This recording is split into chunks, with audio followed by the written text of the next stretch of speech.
Tipp today in association with Slattery's of Pecan, your main Peugeot dealer for over 50 years in the Premier County. Slattery'sGarage.ie.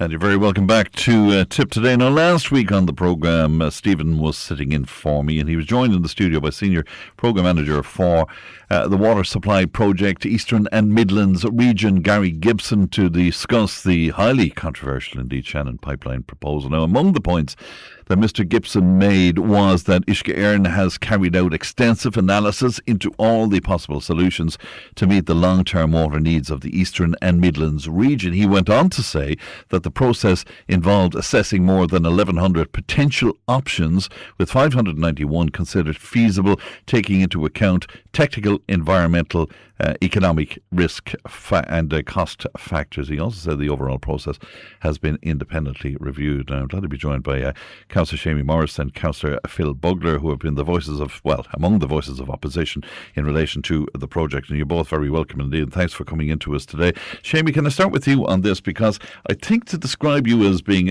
incensed with what you heard, would that be fair, really? You were not happy. Well, look, come here. There's lots of things to be incensed about in the world. And I suppose, to be honest with you, I was surprised at his lack of detail and he actually couldn't answer questions and just reverted to type, which is to believe their own narrative that this is the best project, the cheapest project, and the environmentally safest project. That's every one of those are completely untrue. Phyll will talk about the environment part of it, but what I'll say is that let's look at this in kind of reasonable terms. Cllr are saying they have a shortage of water in Dublin, and they're saying that we have too much water in the Midwest. Both of them are clearly untrue. First of all, yesterday I got an email, a low water warning that is sent out. It's a marine notice sent out a couple of times a year to say there's low water in the Shannon, and boating were to just take heed of the low water. We're 2 days into a heat wave, and we've low water in the Shannon already. So it's quite clearly the case that we haven't got extra water in the region. And the other aspect that I would say about some of the stuff he said last week was, he said that there is a community gain out of this. Particularly, he said everyone's going to gain out of this, and Tipperary is going to gain out of it. Tipperary are going to gain absolutely nothing out of it, only to lose probably our most important resource. And what's forgotten about all of this, Fran, is that there's farms, businesses, studs, farms going to be destroyed with this project going through it. And thirdly, then, the amount of money this is going to cost. I want people to remember this. This started at 700 million euros. They now have given, they're getting tender documents ready at the moment for a project of up to 7 billion. Okay? There's where we're going from 700 million to 7 billion. It has neither planning permission nor an abstraction licence. And already they're paying out farmers. Already they're going to procurement. When are we going to shout stop on this crazy situation? Phyll, can I go to you, because of course your expertise is in the whole chemical analysis, I guess, of this. From what you heard as well, what concerns you, Phyll? Well, I suppose I was very worried, I suppose, from an environmental point of view, that he's still talking about algae when really it is cyanobacteria. It's blue-green cyanobacteria that's underneath. Can you explain the difference to lay people? Yeah. Now? Well, they're both unicellular organisms, but the bacteria splits and splits. Algae is like blue. It's like a plant. It's like seaweed. Whereas bacteria decomposes dead organic matter. They're both one cellular, but the bacteria multiply. Out of one you get two, out of two you get four. So it covers an area very, very fast. Right. So, and your concerns around that then is what? Well, it's toxic. Yes, yeah. It's dangerous to humans, and it's dangerous to it's very dangerous to animals, and it will and particularly for the cyanobacteria, this is what they call blue-green algae. Blue-green cyanobacteria forms in an area where you have a limestone region, and the Shannon navigation is really a limestone region with greater pH than 8, so it's alkaline. So there's many factors at play here of why we get cyanobacteria in Lough Neagh. So number one is the nitrates and the phosphates, mostly coming out of wastewater treatment plants. And really, if Cllr were serious about the environment, they would have properly upgraded the plant in Ballina that we asked for, rather than just giving us a secondary treatment plant and giving us partial tertiary treatment phosphates, which I really question, but no nitrate removal, which causes the plant growth. Right. So when the plant dies, bacteria decompose it, that creates what they call the blue-green cyanobacteria, and that is the problem. It's like a green scum-like paint that is very, very toxic. Right, but I presume they've taken that into account in some fashion. Have they future plans for that, Phyll? I don't think so, because the abstraction point where they're taking it from it would have, but the abstraction point where they're taking it is Partine Weir. Now remember, they have nearly closed the sluice gates at Partine Weir, so they've created a pond there. That is ideal conditions for cyanobacteria to grow. So that's where they're abstracting it from. To treat the cyanobacteria, they're going to have to add in an awful lot of chlorine, and I think I explained that to you the last time, yes. the health problems of that. If you add in chlorine, the chlorine, yes, will kill some of the bacteria, but will also react with any decaying leaves and will form trihalomethanes. And that's a free radical process. I don't have to tell people with cancer what a free radical process is, but it's a chain reaction that goes on and on and on. Right. And it depends on the time the water is in the pipe. The minimum time the water will be in the pipe is 1.71 days. But if I get a dry period like last August, 30 days, it'll be in the pipe 30 days. Now, I presume they're getting scientific information on this. Is it a case that scientists are differing on this, Phyll? I don't think so. I think what the problem I think with Uisce Éireann is that they don't really have enough scientists or ecologists or chemists. They're relying all the time on consultants, and they look on this pipe as just drive a pipe to Dublin, an engineering solution, and they're forgetting about all the ecology, all the environment, all the science, and all the chemical knowledge. Seamie, we often talk about alternatives and whether or not alternatives were considered properly. I mean, they're saying that they've undertaken detailed analysis of all of the alternatives out there, and it always comes back to this as being the best option. Well, look, come here. We've been trying to say it from day one. This is the wrong project in the wrong place. Partine, where they're taking the water from, there isn't enough water going through Partine today to drive one turbine in Ardnacrusha. So how can we have an oversupply of water? Plus, it's probably one of the most environmentally sensitive areas in the country. It's protected by 2 European laws. This thing has no hope in hell of getting past Commission Penala. If Commission Penala are doing what they're supposed to be doing, which is standing up for the environment. Have they looked at other... I mean, here, fix the pipes, fix the leaks. In 2022, 2023 and 2024, Uisce Éireann's leakage went up, not down. They're saying that leakage reduction alone will not address the sustainability or resilience issues that are endured daily. But that's very stark what they're saying. They would say even to fix that, they're saying that this won't fix everything. They haven't tried to fix it. Listen, the CRU have fined Uisce Éireann €20 million for not making their own leakage targets. How on earth? Come here. If you pump 330 million litres of water, treated water, by the way, treated in Tipperary and pumped 173 kilometres to Dublin, when that goes to the pipes in Dublin that are losing 300 million litres of water a day, it's going to leak more. So literally you're treating the water in Shannon to pump into the Liffey. That's exactly what they're doing. This project is completely and utter madness. But the other point of it is they have plenty of water in Dublin. They're sitting on a massive amount of groundwater. The Slaney is 30 kilometres north of Dublin. We have desalination is working in every place, in every tin pot dictatorship in the country except this tin pot dictatorship. And also, Pool of Foca has 1.8 billion litres of water lying in it, not being used. So plenty of alternatives, but they came up with this. See, this is what happens in this country. Someone comes up with a plan. Consultants are the new gods in this country. They come up with a plan. The plan sticks, and they're looking at the plan. You know, we're after spending 10 million on that now. We can't stop a 10 billion euro project because we're after wasting 10 million. And that's exactly what's after happening in this country. Nobody shouted stop. If on Commission Penala don't do their job, we'll take it further. But it's down to Phyll and me and a few people to try and stop a multi-billion euro lunatic. Phyll, where does the EU come into this? Where does the directives there? Well, there's 8 European directives that they'll probably break with this. You know, the Water Framework Directive, the EU Habitats Directive, the Birds Directive, and there's about 8 of them altogether. I suppose really I'd say is that Uisce Éireann really, I suppose maybe their end game is privatisation, which is a pity, and they're talking about private investors coming in at the moment. They're even talking to, I think it was the Portugal contractors who built the Nina bypass. So really where this is going is privatisation, and that is an awful shame, because really, I'd like them to really to think about the science and think about the ecology and think about what they're doing. The government is denying, your own party is denying that privatisation is a... Yes, I hope they're right. I hope they're right. But when I hear talk of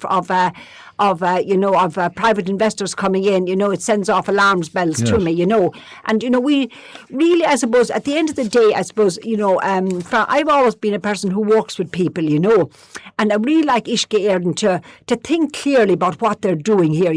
We don't want Lough Derg, to end up like Lough Neagh, a dead lake full of blue-green bacteria, because we will have no business then in the Lough Derg area. Our fish will be destroyed. We'll have no swimming, no tourist industry, no cruisers, no nothing.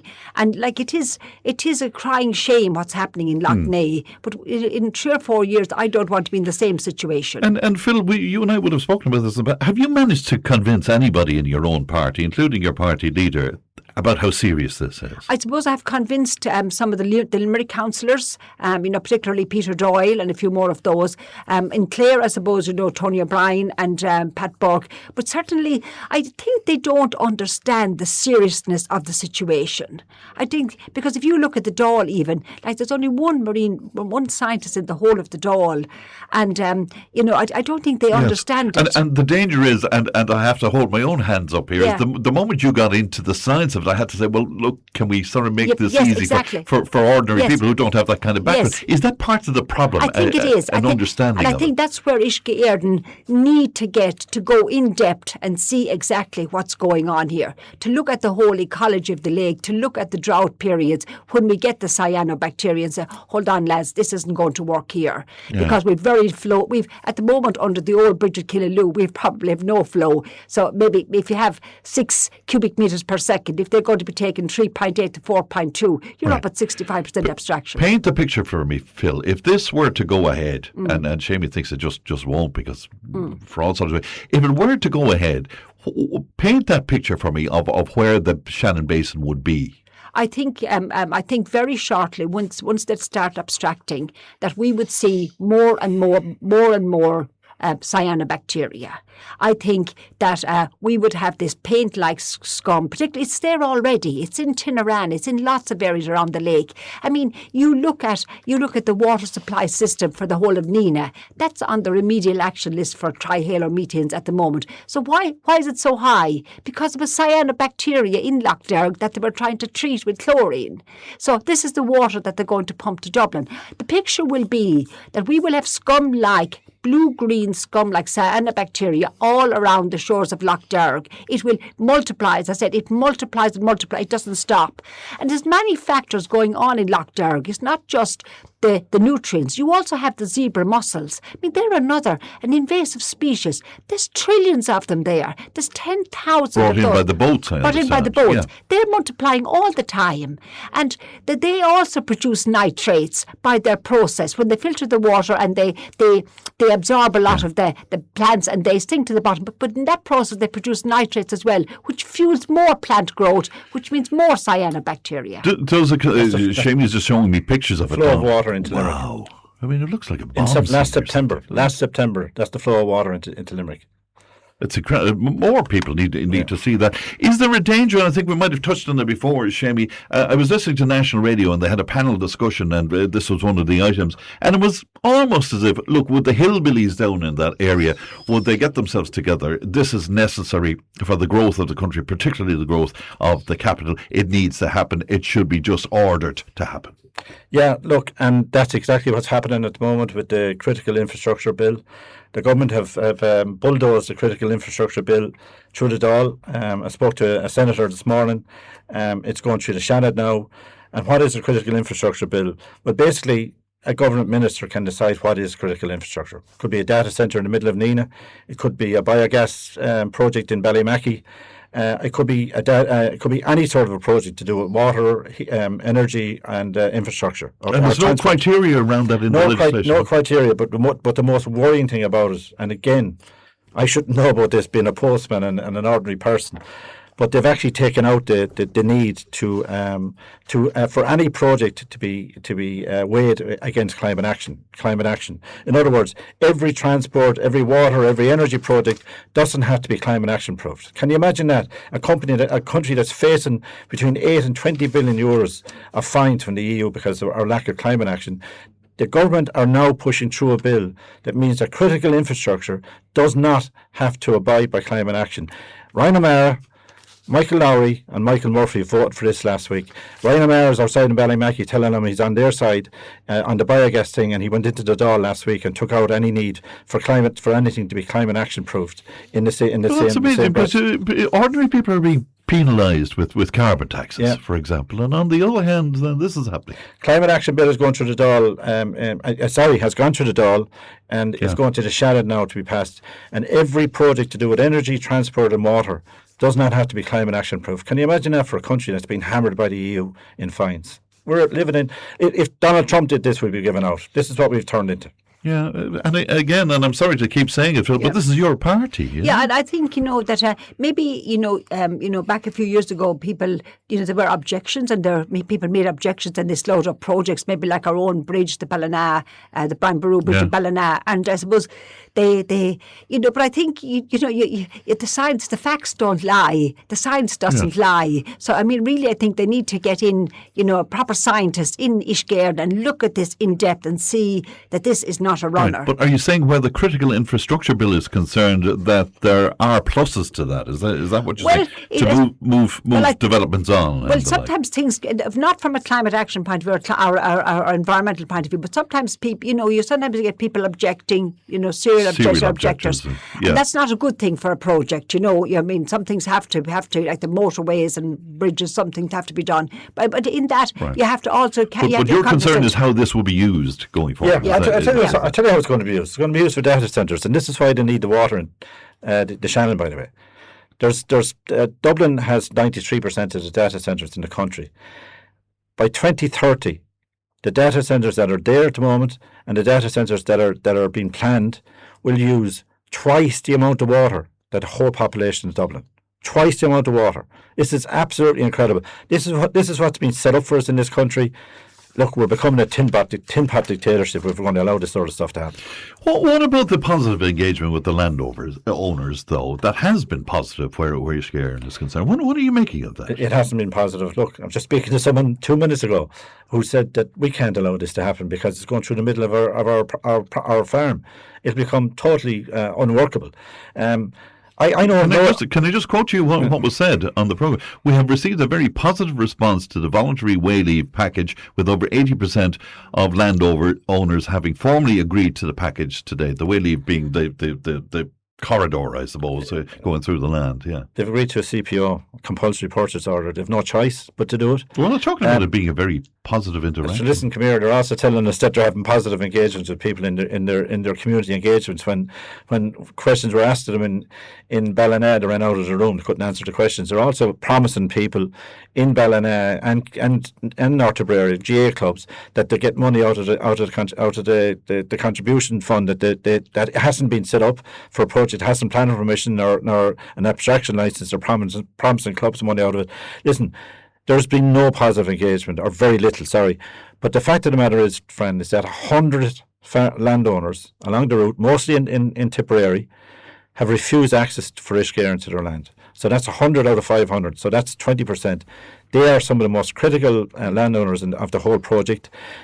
And again, they're facing being compulsory purchase ordered. And Ishgard came up with a sweetheart deal for some farmers. There are landowners whose land probably isn't good enough for dairy or for stud farms or whatever, and they're happy for their land to be used.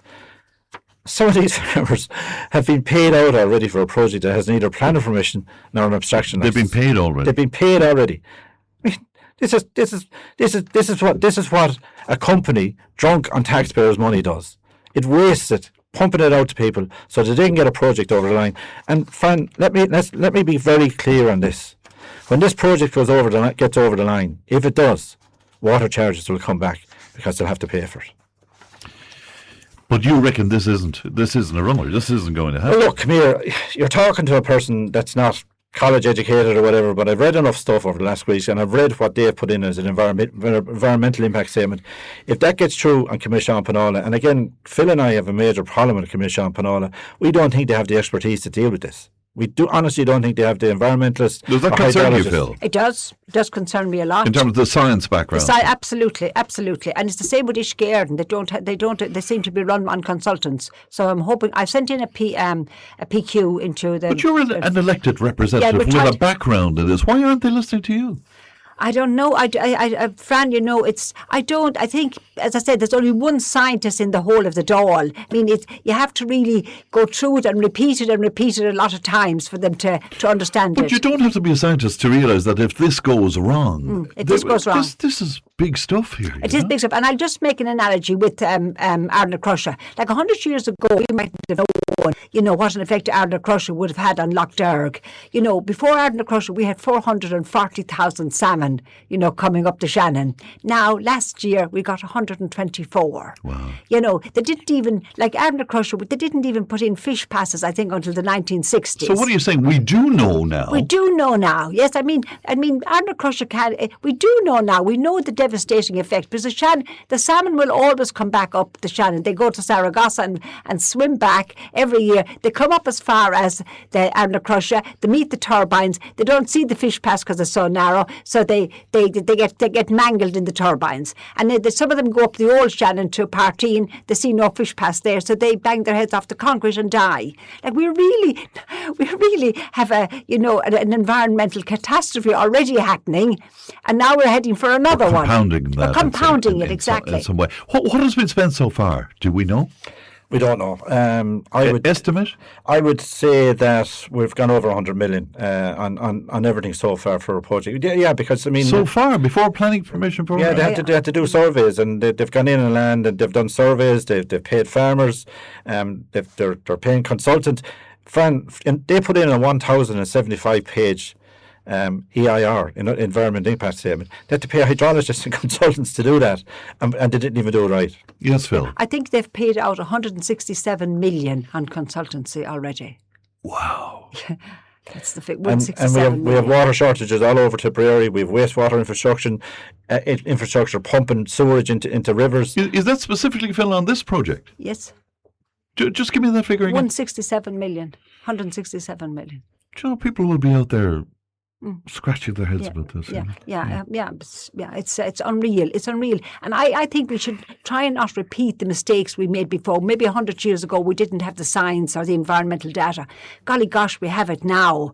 We have... So there's no excuse as far as you're concerned. No but excuse. There is a lack of understanding. There is a lack of understanding that they think they're talking about this 2% average flow, which really is nonsense. Today in Ballina, Cllr, we have literally no flow over the old Shannon, over the old Ballina Bridge. The turbines are not moving, which they don't move most of the time now during the summer periods at Ardna Crusher. So you have nothing left. Maybe you have 6 cubic metres. Take 3.8 to 4.2 out of that. You're talking about 65% abstraction. You have your expertise on the council, Phyll. Yes. Are they listening to you? Is the local authority listening to you? Yes, I think so. I think, I must say Brian Beck was excellent as putting in his submission for Tipperary County Council, and Lawpro have been very good as well. Yes, they understand it. Right, so they get it as far as you're concerned. You're both very busy councillors. I presume your phones are ringing all the blooming time. You don't want to be involved in this, I guess, do you? I'm at this since 2007. I spent most of Christmas going through flows and all sorts of things, trying to make sure we had a proper submission in. Do you know what? I'd prefer to be doing anything else. And by the way, most of the landowners are allowing us to do it, and none of them have offered to support us in it. We went to the Dáil on our own money 2 weeks ago. Most of the environmentalists and hydrologists that are working for us are working for nothing. They could easily be tapped up by Cllr, and that could be taxpayers' money could be going to pay them. But you know what? I'm happy with the group we've around us. We've a great crew. Put in a good environmental case against this, and there's an economic impact to this. Why do we keep pumping everything into Dublin? Jobs, water, infrastructure, everything is going to Dublin.